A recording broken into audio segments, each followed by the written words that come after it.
trying to get a child welfare deal done with Ontario's First Nations ahead of a looming federal election. Good evening and thank you for joining us. Local MP Patty Hajdu, who serves as the Federal Indigenous Services Minister, is fighting against the clock on child welfare reform. After the Assembly of First Nations recently defeated a $48 billion agreement, Ottawa is now separately negotiating with Ontario First Nations. Vasilios Bellows is following the story. Vasilios, does the prorogation of Parliament affect this work at all? Ryan, Hajdu stressed that just because Parliament isn't sitting doesn't mean they're not still working. There is pressure, though, to get a deal done before an election, as Hajdu fears a Conservative government would delay this work. We're all aware of the tight timeline and the pressures. With a possible early federal election looming, Thunder Bay Superior North MP Patty Hajdu, who serves as the Minister of Indigenous Services, is looking to get a child welfare deal for Ontario First Nations done. The National Assembly of First Nations overwhelmingly voted down a 10-year, $47.9 billion deal in October. But Anishinaabe Nation and the Chiefs of Ontario are still hoping for an agreement. It's great news for our kids.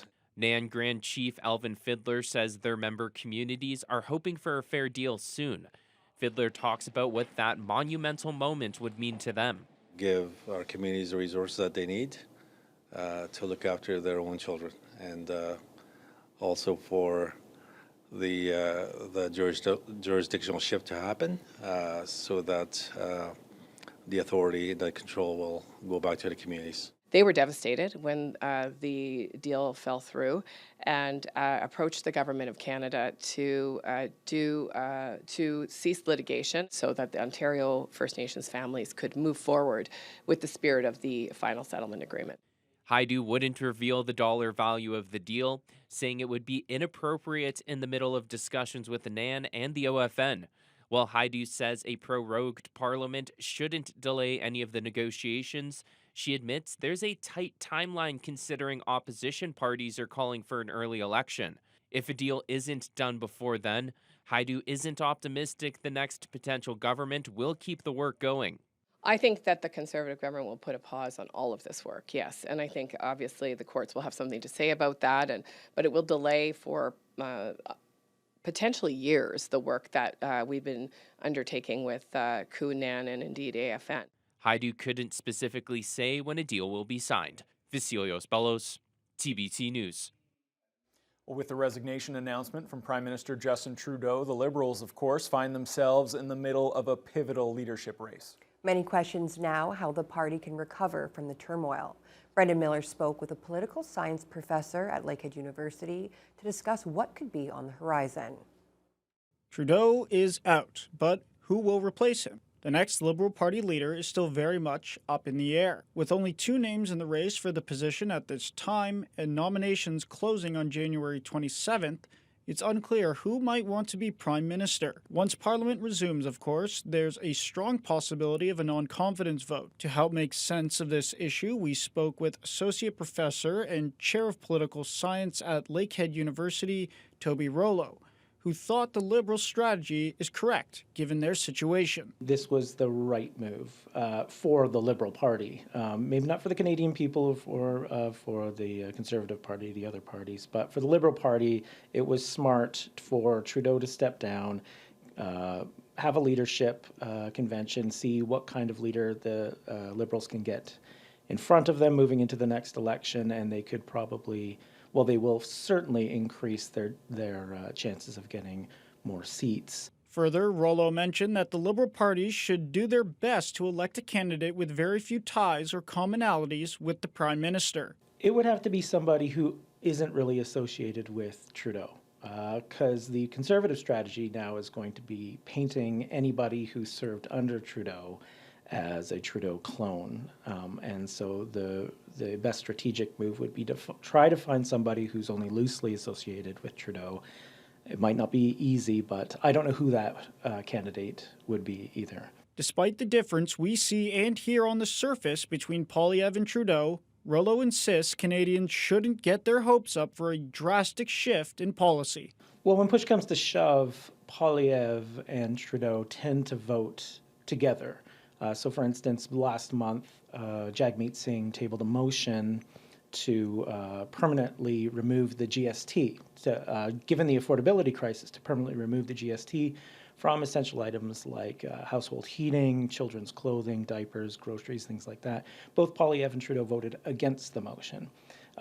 They'll vote together on issues like that, but they'll vote against each other on more cosmetic issues that are more that get more political traction with their bases. The Liberals have come out and stated their new leader will be in place by March 9th, leaving just a couple of weeks before an election could be triggered. Brendan Miller, TBT News. A 41-year-old man faces more than 30 charges after police were dispatched to a local home on Tuesday for reports on ongoing violence. The suspect isn't being named to protect the identity of the victims. The charges include 5 counts, each of assault with a weapon, using a firearm in the commission of a crime, and pointing a firearm. The accused has been remanded into custody. Police are still trying to identify a knife-wielding suspect who attacked 2 people on the city's north side back in the fall.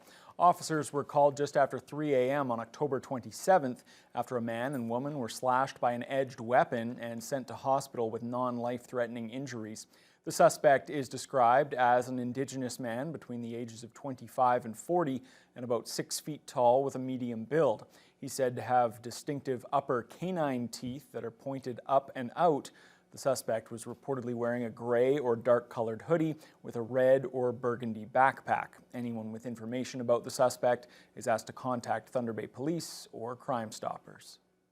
As Thunder Bay gets deeper into the coldest part of the year, Norwest Community Health Centre has announced that its care bus hours are being extended. On days where the mercury dips to minus 25 or colder, the bus will now run 12 hours a day. Jessica Clement has the details. During Thunder Bay's colder days, Norwest Community Health Centres will be implementing what they call the Cold Weather Response Plan.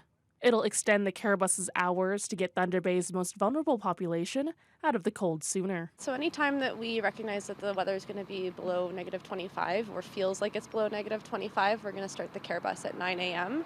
That way when folks have to get out of the shelters early in the morning, they have somewhere warm that they can hang out. Norwest's Brittany D'Angelo explains the bus will still run its regular route with water, snacks, and emergency warming gear on site for anyone who needs it. The care bus sees around 70 clients daily, and D'Angelo says they also wanted to make sure they increase accessibility to the other services the bus offers. Having a harm reduction support worker to talk to, doing referrals to other services and agencies within the city, and a lot of the things that our staff are helping the clients with on the bus are not only just getting them warm clothing or socks or whatever it may be that they need to stay safe out in the weather, but sometimes it's wound care, sometimes it's crisis intervention. D'Angelo adds a number of partners help make the increased hours possible, including financial assistance from the District of Thunder Bay Social Services Administration Board and staff from the Thunder Bay Indigenous Friendship Centre and Ontario Native Women's Association. Their collaboration is vital for us, not only because their staff bring a really unique perspective to the bus, but it increases the services that we're able to offer to clients. During days that aren't as cold, the bus will run its regular hours from 1 p.m. to 9 p.m. Norwest is hoping to keep the care bus going until March 31st. Jessica Clement, TBT News. Well, some tragic news as former Dryden Police Chief Doug Paulson is believed to have died in a house fire in Winnipeg. When firefighters first arrived, the home had already burned to the ground. The RCMP discovered human remains during their investigation and believe they're those of Paulson. He served as the Manitoba First Nations police chief and was a strong advocate for Indigenous rights. Many people online are calling Paulson an incredible human being and a leader in Indigenous policing. Patterson Auditorium was buzzing with excitement as the Bora Alaskan Faculty of Law and Shan Richmond hosted a book launch and signing event. The evening featured a Q&A session about Richmond's new book titled "Because This Land is Who We Are." Richmond's connections to her home community shines through in the book, which she co-wrote with international collaborators from New Zealand and Hawaii. The story highlights the deep ties between people and their land, with Biktagon Nishnabek playing a central role. I'm super proud of my community, Biktagon Nishnabek. They have a beautiful story, And so I'm going to scream it as loud as I can, and I'm just so happy to share that story. So that's like one really great PR. You know, the coming and the being is so important for inspiring next generation of young people in universities, in high schools, in communities. In my journey, the thing that I always want to do is bring others along with me.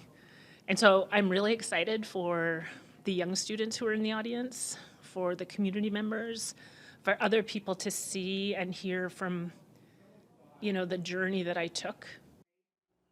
Because This Land Is Who We Are is free online, with an open access version that anyone can download. Richmond encourages people to try out the first chapter, which she calls a beautiful journey. All right, let's turn our attention to the weather now. And Fiona, there is that thin layer of snow out there making things very slippery. Yeah, just covering up the ice. I warned people to be careful. You didn't take your own advice? I took my own advice. Apparently it didn't help. I slid once and almost fell the second time. Thought I don't want to hurt my wrists, so I jammed my knee into the ground to save myself. So I'm glad you made it in. I made it in today. Little battered, little bruised, but it's dangerous out there, folks, and I know firsthand. Now, we have had not a lot of movement in temperatures, but we did have the snow last night. It wasn't a lot, but it was just enough to cover all of the danger spots in Thunder Bay. And then today, well, we had an overnight low of -6 and wind chills of -10. Crazy mild for this time of year. That's warmer than it should be for a daytime high. But then we warmed up a whole 2 degrees. Wind chills barely moved. The winds barely moved, north-northwest 4, at times up to a whole 14 kilometers per hour. So very calm out there. We had morning snow until about 11 o'clock, and then it kind of tapered off and left us with mostly cloudy skies. So a very calm day as long as you could stay upright. If we take a look at the snow that moved through first thing this morning and then for the most part tapered off, at this hour we've got a little bit of light snow to the north. In Fort Frances, we've got haze. And Sault Ste. Marie also having a little bit of that lake effect snow. Now you can see the differences in the temperatures. Still holding on to those mild temperatures all around Lake Superior along the North Shore, -8 in Nipigon, -6 in Marathon, -4 in Wawa. Sault Ste. Marie actually a touch cooler at -7. But as you head further north, you could see that colder air starting to push in from the west and from the north as well. So we've got the more seasonal double digits into Greenstone and Armstrong at -10 and -12, -16 in Red Lake, but with the wind chill, it currently feels like -22. So what people are experiencing out there has quite a broad range of conditions. Now, here in the city of Thunder Bay, it's going to be a whole lot colder than it was last night, but this is actually very seasonal for this time of year. We've got probability of not 40 inches, that's 40%. That was a little mistake there. 40% chance of flurries with that low of -19. And the cooler temperatures, which unfortunately, yes, are seasonal, are going to be moving in for the weekend. But we've got another shot at some more snow, not a lot, but again, just enough to add a little more padding above that hidden ice. That's good news for you, Fiona, and good news for a lot of others. Dedicated dog owner. What can I say? Yeah, absolutely. All right, well, we mentioned a little earlier in the show the Liberal leadership race, and that's where we'll pick things up after the break. One high-profile candidate dropped out of the running today. We also found out that candidates will have to raise $350,000 in order to enter. They'll have to fundraise that amount, and to put that in perspective, that total was just $75,000 when Trudeau won 10 years ago. We'll have all those details right after the break.